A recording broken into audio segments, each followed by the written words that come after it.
크게 뜨고 보면 세상에는 온갖 구경거리가 숨겨져 있다. 오늘도 난 재미난 볼거리를 찾아 밤거리를 헤매다닌다. 불 켜진 창문을 발견하면 내 가슴은 서서히 뛰기 시작한다. 제기랄, 하필 이럴 때 불이 꺼지다니. 그렇다 해도 난 크게 실망하지 않는다.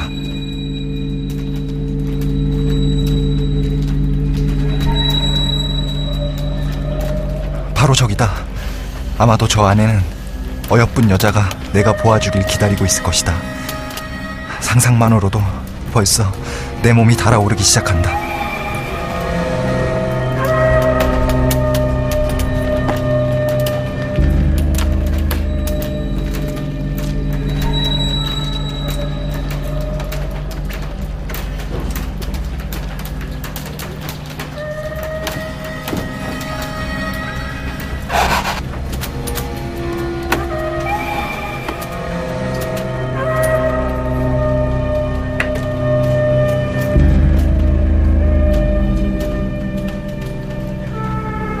침착해야 한다. 침착해야 한다. 그래, 아무도 모를 거야. 걱정할 거 없어. 절대 모를 거야. 그러니까 걱정하지 마, 최영식.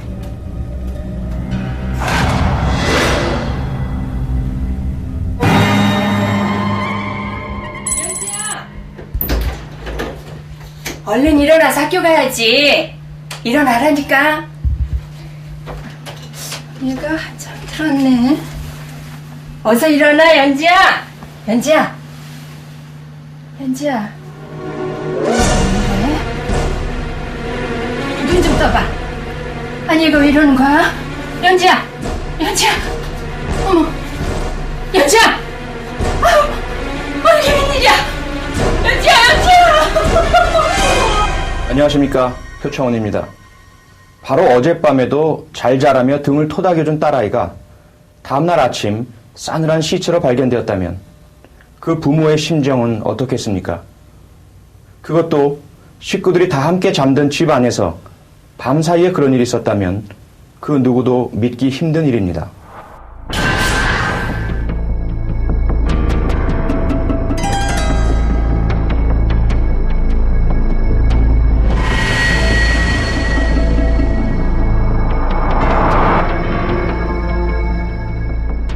지난 2005년 인천의 한 다세대 주택 밀집단지에서 바로 이런 엽기적인 살인사건이 발생했습니다. 자기 방에서 잠을 자던 여고생이 밤사이에 성폭행을 당하고 목이 절려 살해당한 것입니다. 같은 집에서 잠을 자던 식구들조차 아무 소리도 듣지 못했는데 도대체 누가 왜 이 어린 소녀에게 그렇게 끔찍한 짓을 저지른 것일까요? 영식아 이놈아!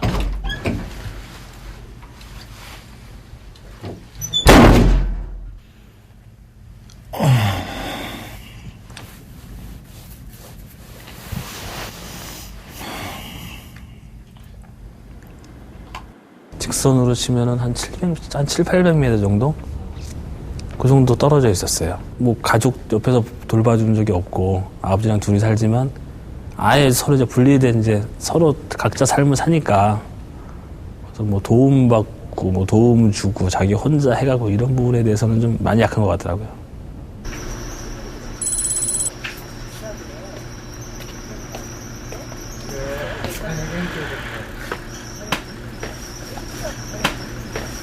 세상에 도대체 이게 무슨 일이야? 어? 아, 이거 동네 무서워서 어떻게 살아? 어? 그러게 말이야. 그 어떤 나쁜 놈이 그냥 그 어린 것을 갖다 이런 짓을 할 수가 있어. 그런 놈이 어딨냐, 세상에 어린 것을. 끔찍해. 그러니까. 그러게 말이야. 아유, 참 끔찍해서. 너무너무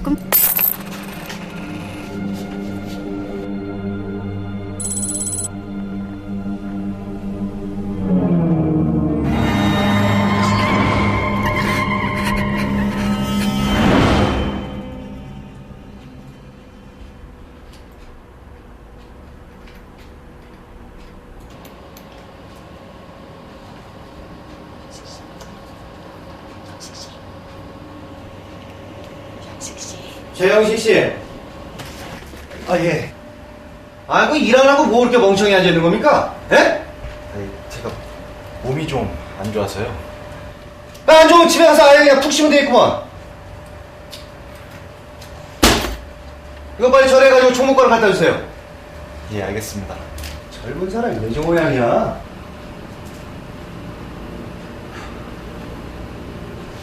생활하는데 전혀 남들이 보기에 이상한 점 못 느끼고 외모 멀쩡하고 말 잘하고 뭐 자기 변명할 거 변명하고 특이 성향 안 보이고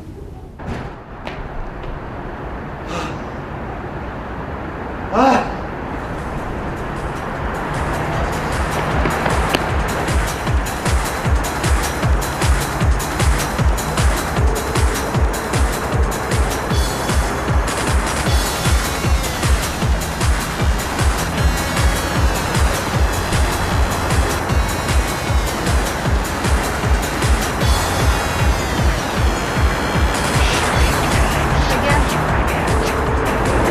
요즘에 정말 어디 아픈가 보다. 아니야. 뭐 아프기는 뭐. 근데 왜 이렇게 기운이 없어? 좀 피곤해서 그런가 봐. 그리고 요즘 친구들 만나서 술을 좀 먹거든. 좀만 마시라니까. 잘 마실게. 왜 가려고? 들어가 봐야지. 김 과장님한테도 팍 찍혔는데 빨리 들어가서 일 봐야지. 그럼 퇴근하고 갈까? 아니야. 오늘은 집에 일찍 들어가서 푹 쉴래. 그래. 들어간다.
성함이 최영식 씨 되십니까?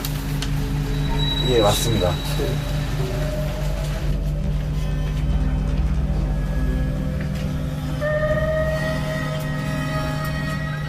저희가 총 204명을 DNA를 채취를 했는데 걔가 203번째였어요.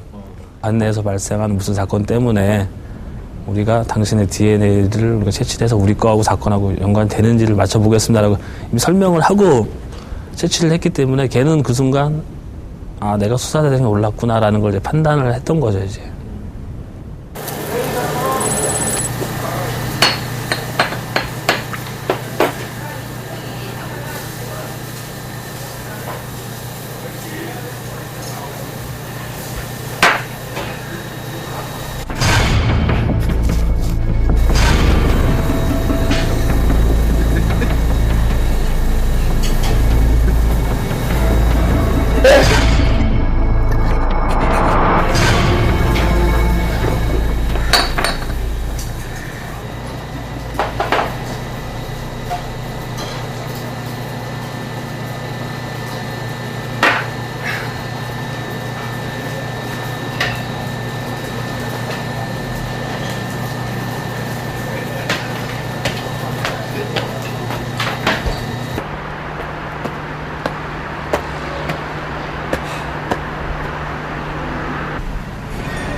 술을 마시고 나면 세상에 대한 호기심이 부쩍 더 커진다. 그리고 일단 발동이 걸리고 나면 아무도 날 말릴 수 없다.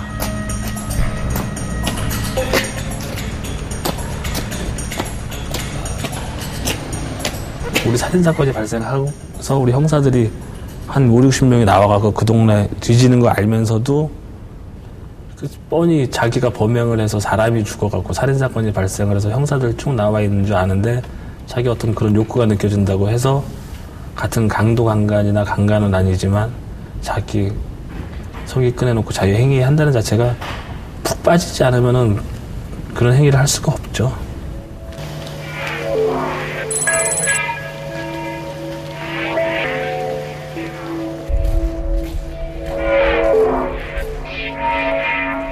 이제 바로 그 시간, 내 깊은 곳 어딘가 숨어있던 이상한 본능이 춤을 추기 시작한다.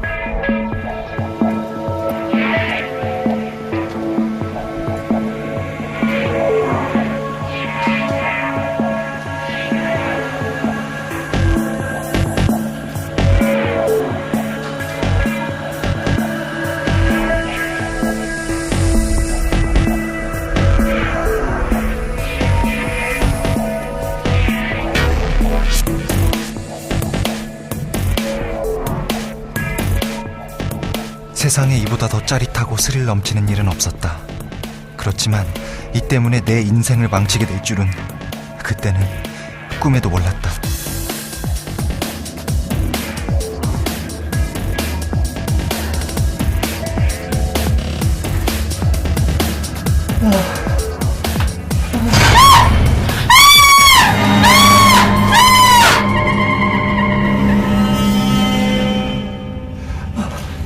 주기적으로 그런 충동을 심하게 느끼는 그런 사이클을 가지고 있는 사람들도 있어요. 그래서 뭐 경우에 따라서는 며칠에 한 번씩, 또 어떤 경우에는 뭐 일정한 조건이 맞으면 뭐 이런 충동이 막 갑작스럽게 생겨가지고 뭐 도저히 참을 수 없다거나 이런 식으로 어떤 주기나 그런 요건을 가지고 이런 충동이 나타나기 때문에 그건 틀림없이 이제 치료가 필요한 그런 증세들이다 이렇게 봐야 되는 거죠. 미궁 속에 빠져있던 사건은 범인의 바로 이런 충동적인 변태 행각으로 인해 그 실마리가 풀리기 시작했습니다. 범인 최영식은 범행 전까지 직장도 있고 애인도 있는 아주 평범한 젊은이의 모습으로 살아가고 있었습니다. 그러나 그에게는 가족은 물론 애인조차 전혀 눈치채지 못한 나쁜 버릇이 있었습니다. 술을 마시고 여자들이 사는 집을 찾아 방안을 기웃거리면서 성적인 흥분을 느끼는 관음증을 가지고 있었던 것입니다. 범인 최영식이 언제부터 이런 성도착적인 관음증을 갖게 되었는지 정확히는 알 수 없습니다. 그러나 어려서부터 성에 대한 건강하고 올바른 교육을 받지 못하고 조악한 인쇄물이나 영상물 등을 통해 성에 대한 왜곡된 환상을 품게 되는 경우 이런 증상이 생깁니다.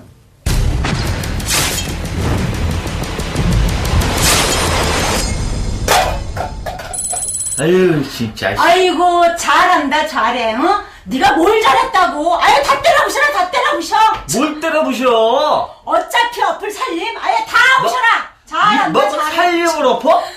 야야 내가 너한테 뭘 이렇게 잘못했어? 뭘 잘못했냐고? 아이고 양심 있으면 가슴에 손을 얹고 한번 생각을 해봐. 어? 결혼한 그날부터 이 나이 때껏 툭하면 바람들이니 나도 이제 신물이다 야 신물이 네가 안 해서 잘해봐. 내가 왜 한 놈 파나? 아이고 지지배라는 게. 야 너 뻣뻣하게 좀 장작이 너보다 나 장작도. 어휴 그러셔요. 사내가 사내구실을 잘해봐. 그럼 나도 사내구실? 아 나긋나긋하게 잘난 사람 떠들면서. 너 그게 소는 모양인데? 너 혼자 미쳤어. 아우 대단하네.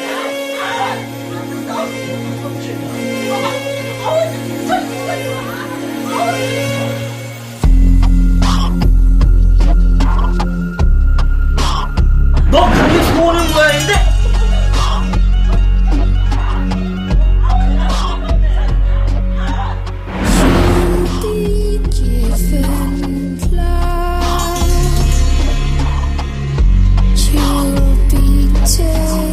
예를 들어서 엄마 아버지의 성행위를 지켜본 아이가 일반적으로는 그게 병적으로 문제되진 않지만 그게 반복해서 성적 또는 정서적인 트라우마 여러 가지 손상을 줬을 때 그 이후에 병적으로 집착한다는 그런 경향이라든지 어린 시절에 성적 피해를 당했을 경우 유아, 소아기호증 등에 노출되는 대상이 됐을 경우에 평범한 또는 정상적인 성관계에 있어서 자연스럽게 접근할 수 없다는 불안을 갖고 있죠. 이런 경우에는 오히려 본인이 직접 하는 게 아니라 타 대상들의 성적 행위를 병적으로 관찰하는 그런 양상으로 발전할 수도 있습니다.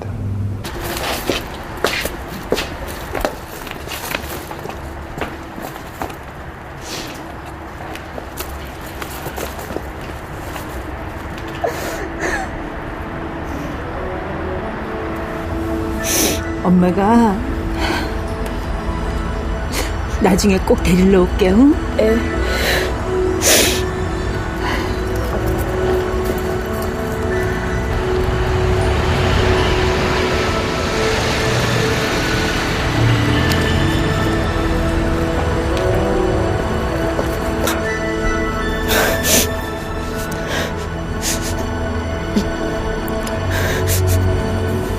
야, 니네 이게 뭔지 아냐? 그게 뭔데? 이게 뭐냐면은 영식아, 너는 알지? 그럼 나야 알지. 그러면은 이 띨빵하는 놈한테 좀 가르쳐줘라. 뭔데 그래? 뭐 찐한 뽀뽀라도 나오는 거냐? 찐한 뽀뽀? 이런, 엄마 젖이나 더 빨고 와라. 뽀뽀가 뭐냐? 그것보다 더 죽이는 거지. 야, 모여. 내가 죽이는 거 보여줄게.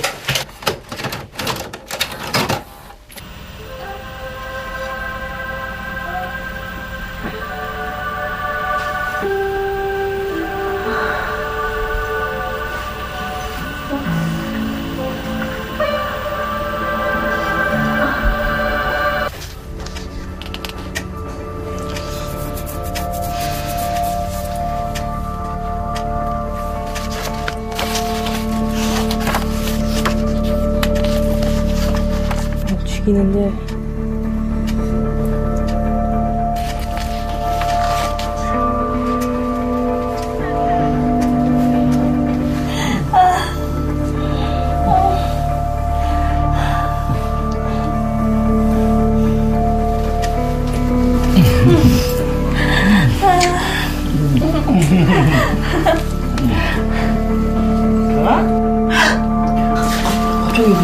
저기 누가 봐요. 여기 누가 보나지 않던데. 아니야, 분명 누가 봤단 말이에요. 봤었는 거야? 아무도 없어. 아이고. 아무도 없어. 분명히 누가 봤는데.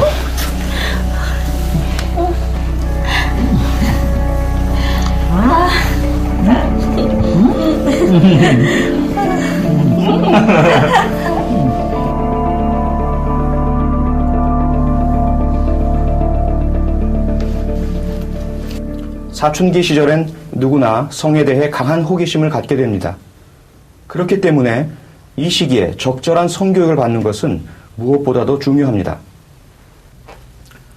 그러나 우리 사회는 너무나 많은 음란 영상물이 넘쳐나면서 청소년들이 유해한 환경에 속수무책으로 노출되어 있습니다.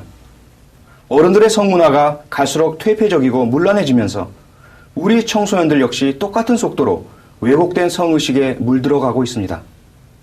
그리고 결국 이렇게 성장한 사람들은 정상적인 성행위보다는 변태적인 행위에 몰두하면서 결국 문제를 일으키게 됩니다.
벌써 10시나. 자기야, 그만 가자. 나 오늘 11시까지 들어가야 돼. 나 이하 온 거 여기서 자고 내일 출근할게. 아, 그럴래? 알았어.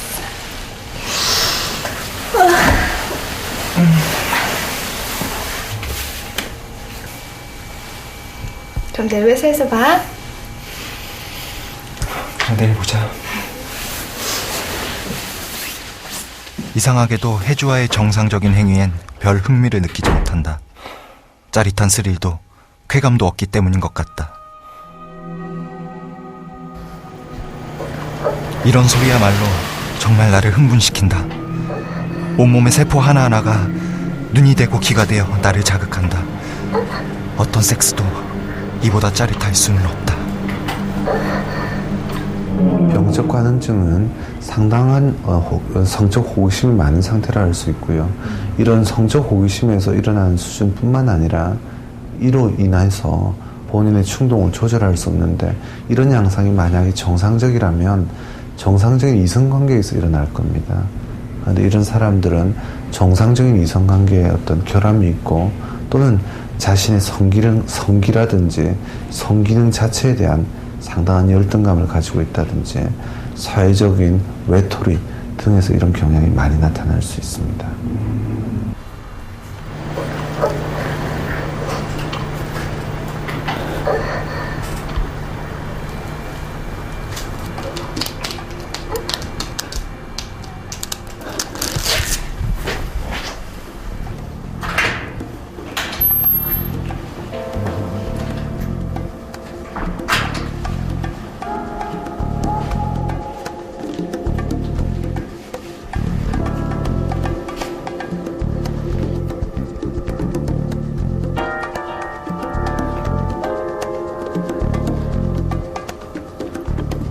잠겼다고 포기하면 이 최형식이 아니다. 내 주머니에는 항상 모든 열쇠가 준비되어 있다.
일반적으로 성도착증은 한 가지 형태, 예를 들자면 관음증만 있다기보다는요, 관음증이 심해서 또 다른 그런 노출증의 경향을 갖고 있다든지, 우리가 바바리맨이라 말하는 그런 경우가 그렇게 많지는 않습니다만 있을 수가 있습니다.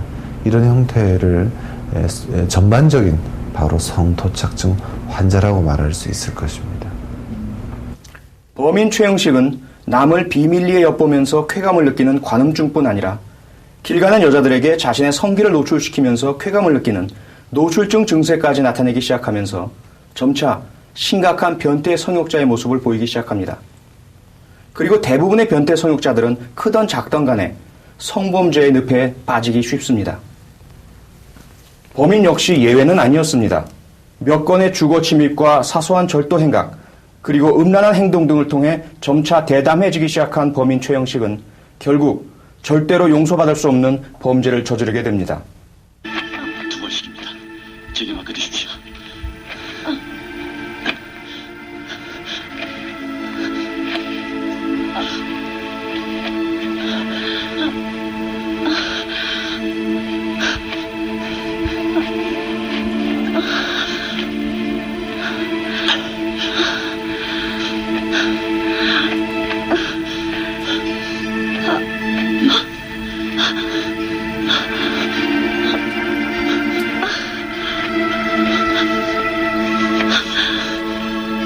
아무리 자극적인 화면을 들여다봐도 이건 결국 화면일 뿐이다. 보면 볼수록 밖으로 뛰어나가 뭔가를 하고 싶은 욕구가 내 안에 끌어오른다. 포르노를 통해서 가볍게 본인의 어떤 성적 욕구를 푼다든지, 또 포르노로 충족이 안 될 때는 집 주변에 그런 관음의 대상을 찾는다든지 하다가, 또 관음증만으로는 해소가 안 되기 때문에 성매매를 중독이 된다든지, 성매매만으로도 본인의 충동 조절이나 만족감이 부족할 경우에 어떤 공격적인 형태의 성폭력까지 진행하는 연속선상에 빠질 수 있습니다. 때로 새로운 곳을 탐색해보고 싶은 욕망에 사로잡힌다.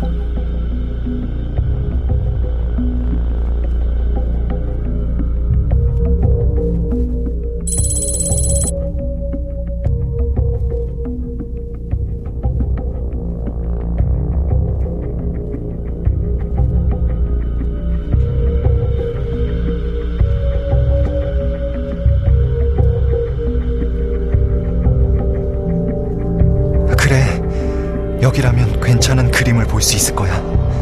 운이 좋으면 그보다 더 짜릿한 경험도 할 수 있겠지.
문제는 그런 충동이 어느 정도 통제가 돼야 되는데, 일상에 지장을 줄 정도로 통제가 안 된다든지, 예를 들면 학생인 경우에 전혀 학업을 포기하고 또는 학교를 가지 않고, 회사원일 경우에 회사도 가지 않고 또는 회사 일에 지장을 주는 정도로, 본인이 직장에서는 사무실에서는 그런 행동을 하지 않아야 됨에도 불구하고 몰래 끊임없이 문제가 생길 것을 알면서도 통제되지 않는 그런 관음 욕구를 충동을 조절할 수 없는 것이 바로 병적 관음증과 일반적인 관음증의 차이가 될 것이고요. 마찬가지로 타인에게 이로 인해서 객관적으로 볼 때 피해를 주느냐 안 주느냐도 중요한 팩터 중에 하나일 것입니다.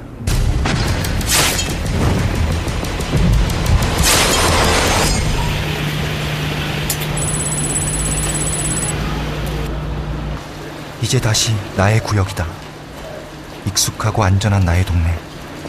오늘은 또 누가 나의 욕구를 채워주기 위해 기다리고 있을까?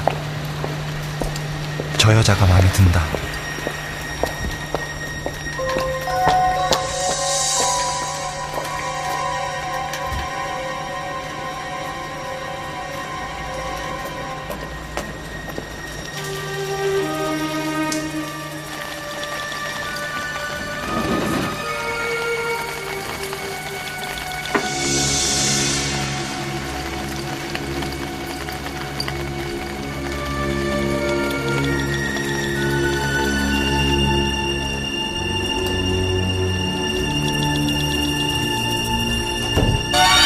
서두르지 말고 기다려야 한다.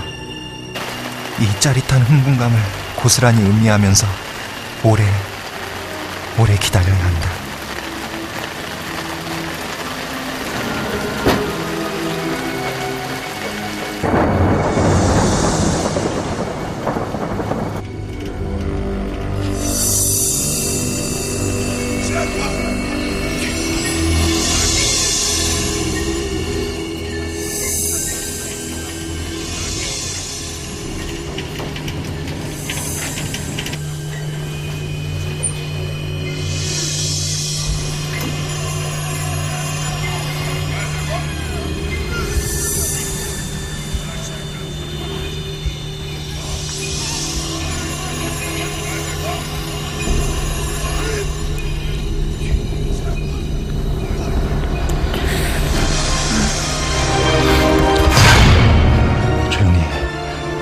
죽여버릴 거야.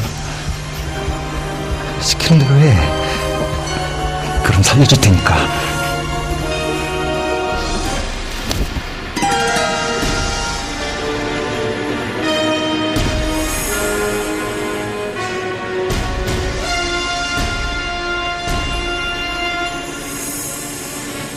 혼자 사니? 죽은 듯이 어디가 있어?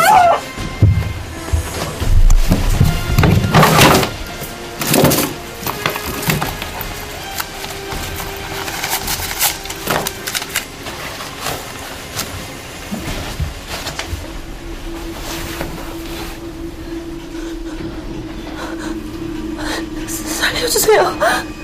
제발 살려주세요. 가만히 있어. 가만히 있으면 살려줄 테니까.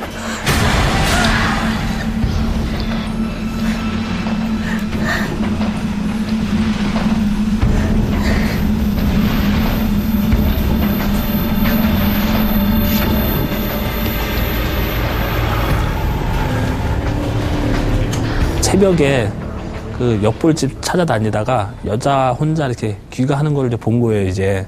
그래갖고 횡단보도 앞에서 기다린 거죠. 마주쳐서 걸어오면은 자기 성기를 꺼내고 자유행위를 해서 놀래줘야겠다. 근데 횡단보도에서 안 건너오더래요. 그냥 반대쪽 골목으로 들어가더래요. 그래서 쫓아갔다는 거죠. 그랬더니 그 다세대 주택에 들어가고 불 켜지는 거 보고 기다렸다가 직접 들어가야겠다라는 생각을 먹고 이제 들어가서 범행을 했다고 하더라고요, 이제. 성범죄자죠. 예, 성적 충돌을 조절하지 못하는 성충동 조절 장애, 예, 성중독에 해당될 것이고요. 자신의 성적 욕구를 조절하지 못해서 끊임없이 성적 대상을 탐구하는 데 있어서 시각적인 어떤 그런 계속해서 관찰하는 그런 형태이지, 이 환자는 전형적인 관음증 환자로 보기는 힘듭니다. 범인 최영식은 이제 단순히 엿보면서 즐기는 정도를 넘어서서 남의 집에 무단으로 침입해 일면식도 없는 여성을 성폭력하고 강도질까지 서슴지 않는 파렴치한 범죄자가 되었습니다. 이것은 그가 이제 단순한 관음증을 넘어서서 성충동 조절 장애를 가진 성범죄자가 되었다는 것을 의미합니다. 그러나 범인은 이때까지는 다행스럽게도 피해자의 목숨을 앗아가지는 않았습니다. 우리 모두가 다 잘 아는 사실이지만 성범죄는 그 잠재적 재범률이 상상을 초월할 정도로 높습니다. 범인 최영식 역시 성폭력이 주는 쾌감에 중독이 되어 다시 범행을 결심하게 됩니다. 그리고는 결코 돌이킬 수 없는 비극이 일어나고야 맙니다.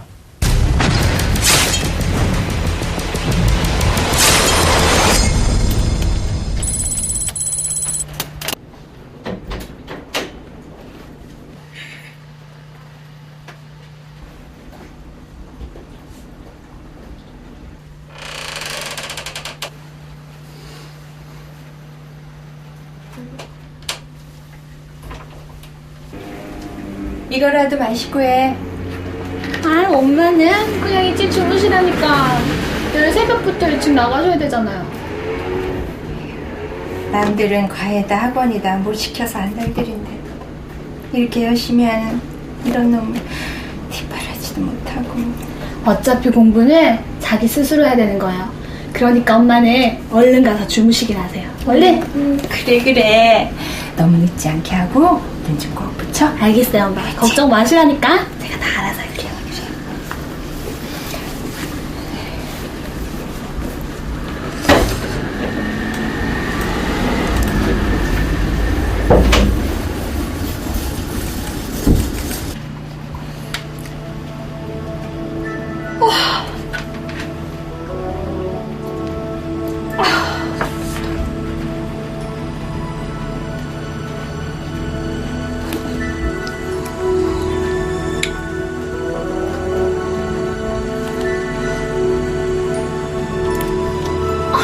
졸려서 안 되겠다.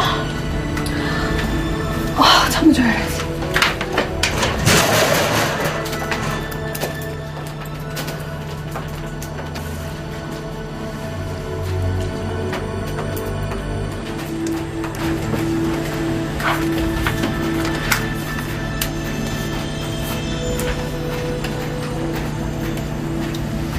그 피해자가 공부를 좀 잘했어요.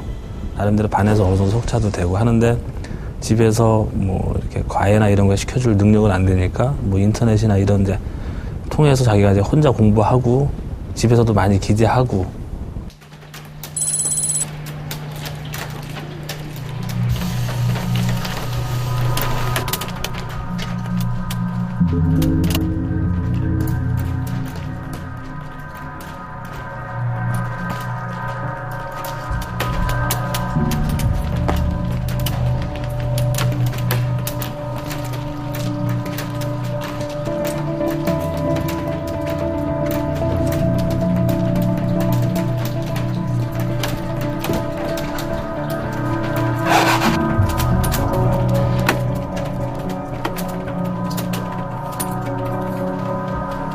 내 가슴이 사정없이 방망이 들치기 시작한다. 마치 오래전부터 나를 기다려온 듯이 그렇게 잠들어 있다.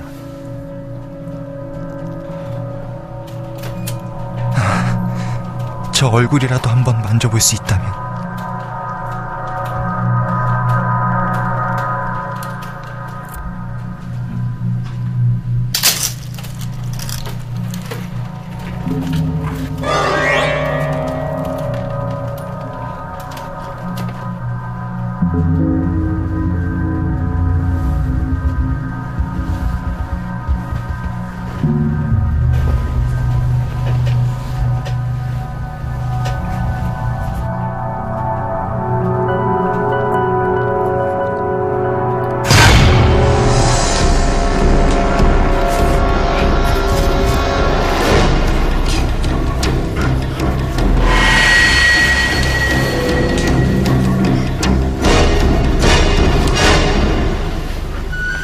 소리를 못 질렀다고 해서 반항을 못하거나 의상한 게 아니고 실제로 그 상황에서 그런 정도 제압을 당하면은 억소리도 못 낸다고 하더라고요.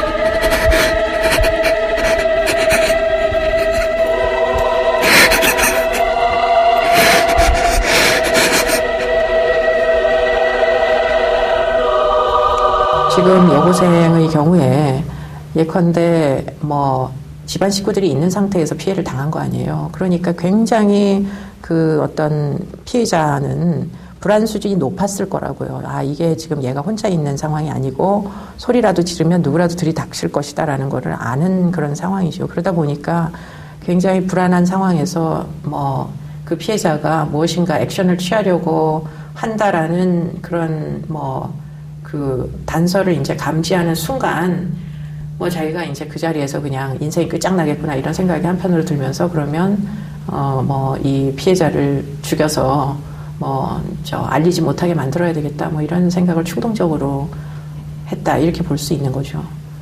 범인 최영식은 체포된 후에 살해할 의도는 없었다고 주장했습니다. 단지 욕정만을 채우려고 했는데 그녀가 소리를 지를까봐 겁이 나서 우발적으로 목을 조른 것이라고 결코 죽일 생각은 없었다고 말입니다. 그러나 공부하다 잠이 든 어린 소녀의 방에 침입하려 마음을 먹은 순간, 아니 그 어린 소녀를 대상으로 성적인 욕망을 품은 순간 살인은 이미 예고되고 있었다고 해도 과언이 아닐 것입니다. 더구나 범인은 범행 후에도 조금도 반성하지 않고 자신의 이런 변태적인 행각을 계속하다가 결국 수사망에 걸려 법의 심판을 받게 됩니다.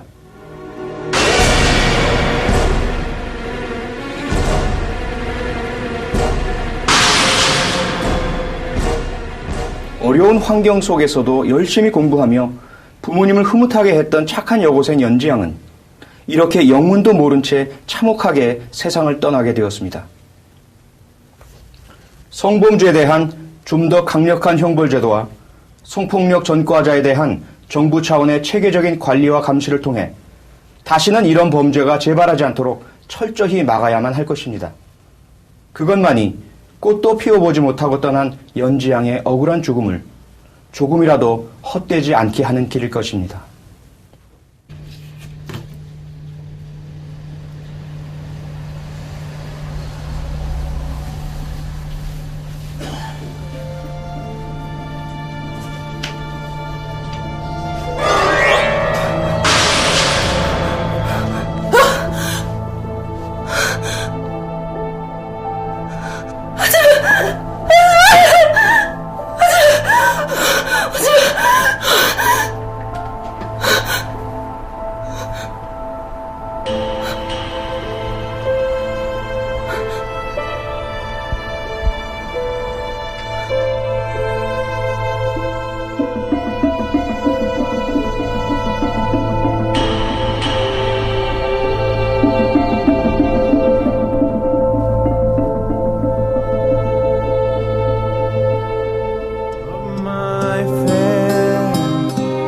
Pretending friends and friends, they still